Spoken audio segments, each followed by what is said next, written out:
center of the kitchen. Cheyenne stood near the refrigerator, looking completely lost. She said, "Feed your brother and sister. I am going to movies." "She has lost it," came the shocked reply. "What are we going to eat?" "I do not know." Cheyenne groaned, frantically opening and closing cabinet doors. "There is like nothing in here. What is going on?" Van asked, walking into the kitchen. He looked hesitant, still feeling the sting of their earlier argument. "So you're talking to me now?" Cheyenne snapped. "Only because I am hungry," Van replied defensively. "We are in a crisis." "So go away," Cheyenne ordered. "What is the crisis?" Van pressed. Mother bolted. "So we have to make dinner for ourselves," Cheyenne explained, gesturing wildly to the empty countertops. "No way, what are we going to eat?" Van asked, his eyes widening. "You eat the most. Why do not you make something?" Came a sharp voice from the hallway. "I can make chili," Van offered bravely. "You got a can of chili?" Cheyenne asked hopefully. "We are all going to die," the voice from the hallway announced dramatically. "Do I have to do everything myself?" Just as the kitchen descended into complete anarchy, the front doorbell rang. "Daddy?" Jake yelled, running to the door. "Pizza, man." "Yay!" The kitchen erupted in simultaneous cheers. Brock walked in, holding 3 large, steaming pizza boxes. "Daddy," I was as close to rolling Jake in a tortilla, Cheyenne admitted, taking one of the boxes with immense gratitude. "Thanks, Coach," Van said, grabbing a slice. He took a bite and immediately frowned. Onions." Cheyenne glared at him.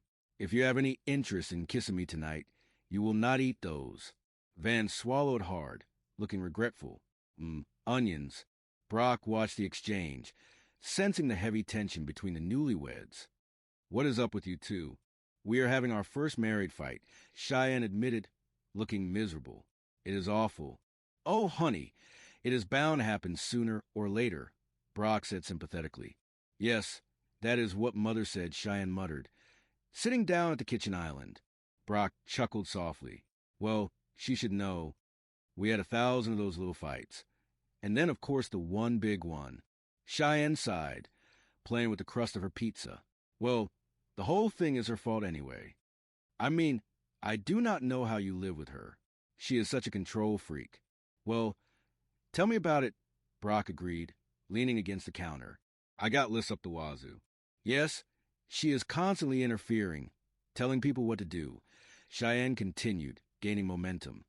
"Or what not to do. You know, it is no wonder she drove you away. Dad." Brock suddenly stood up straight, his expression changing from casual to completely serious. "Say, listen, could you guys take your pizza and eat it in the living room?" "Mother does not let us eat in the living room," Jake pointed out, a slice of pepperoni pizza, halfway to his mouth. "Well, she is not here," Brock said quickly. No, wait a second. If that is the rule, then use napkins, and give yourself a timeout after you have finished." Once the younger kids had scurried into the living room, Brock turned his full attention back to his eldest daughter. "Cheyenne, honey, you got it all wrong," Brock said, his voice remarkably gentle and firm. "Your mama did not drive me away." "Dad, it is me," Cheyenne said, rolling her eyes. "You do not have to defend her." Brock shook his head slowly. "Sweetheart, I am not the easiest guy to get along with. You know, the fact that your mama has always wanted to stay with me as long as she did shows just how amazing she really is." Cheyenne looked stunned. "Why? I cannot believe you said that." "Look, I know she can be tough sometimes, but I have always admired the way she speaks her mind." "Then what happened with you guys?" Brock took a deep breath, looking deeply thoughtful. "Well, we had some little problems." "And little problems become big problems when you do not communicate. And that is not exactly my strong point." Cheyenne blinked, absorbing his words. "Okay, that is what Mother said."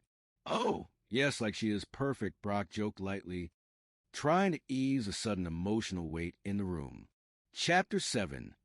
The Return and the Resolution. Later that night, the house was finally quiet. Reba walked to the front door, feeling surprisingly refreshed. She found Cheyenne sitting alone on the back porch, staring up at the stars. So, when did you get home? Cheyenne asked softly, not looking away from the night sky. A little while ago, Reba replied, stepping outside and taking a deep breath of the cool air. It is nice out here. So how was the movie? Good. Reba lied smoothly, sitting down in a chair next to her daughter. Did you know the last time I went to see a movie was before Jake was born?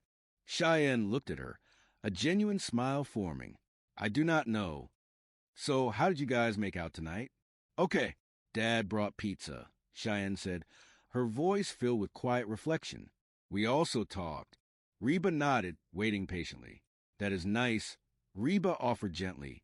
Cheyenne turned to fully face her mother. Her eyes were bright, with unshed tears. Mother, you made me realize that I was wrong about a lot of things. I am so sorry about the horrible thing that I said to you. You have every right to kill me, if you want to. Reba reached out and gently squeezed her daughter's hand. Wow, there really is something to this doing nothing. Cheyenne laughed softly, wiping a tear from her cheek. What does that mean? Well, I had a little talk with someone today myself, Reba confessed, smiling warmly. Of course, my talk cost me $80. Cheyenne looked curious. What did you learn? Reba looked deep into Cheyenne's eyes. That you and Van are married now, and that I have to let you make your own mistakes. That is how you're going to learn. So no more interfering. Sometimes the best thing I can do for the two of you is nothing at all. Cheyenne leaned over and hugged her mother tightly. I love you, Mother. But you are still going to do laundry, right? Reba laughed, hugging her back. We will see about that. Upstairs in the master bedroom, Van and Cheyenne had finally found a peaceful middle ground. So when you want to look at it, just open the door and the rest of the time, keep it shut. Cheyenne explained, pointing to the cheerleader poster that was now neatly affixed to the inside of the closet door. Van grinned, looking immensely satisfied. That is going to work great. We have an awesome marriage. I know, Cheyenne agreed, stepping into his arms. Van held her close, but after a moment, he cleared his throat, looking slightly embarrassed. You can tell me, okay?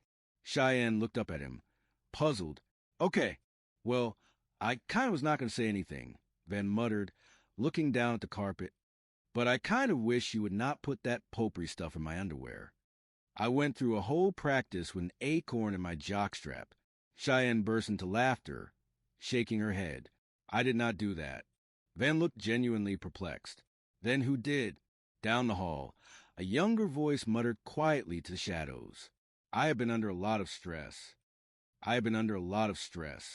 The afternoon sun filtered through the window of the Montgomery bedroom, casting a warm, golden glow over the chaotic scattering of cardboard boxes and black plastic trash bags.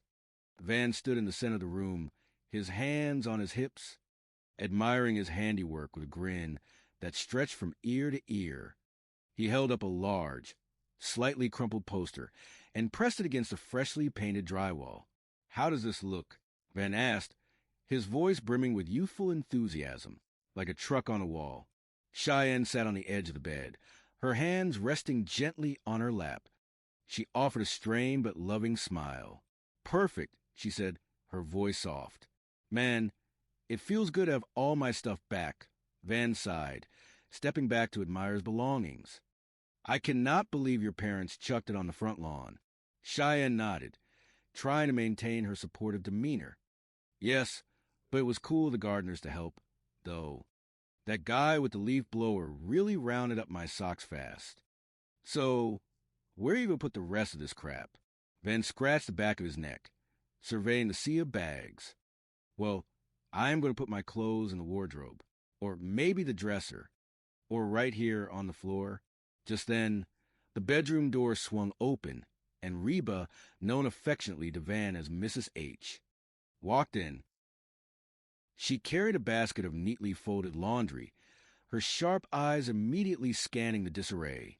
I hope one of those trash bags has a maid in it, Reba remarked, her tone dry but laced with her trademark wit. Van beamed at her. Mrs. H., I am giving the room a touch of Van.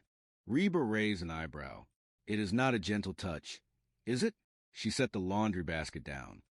Do you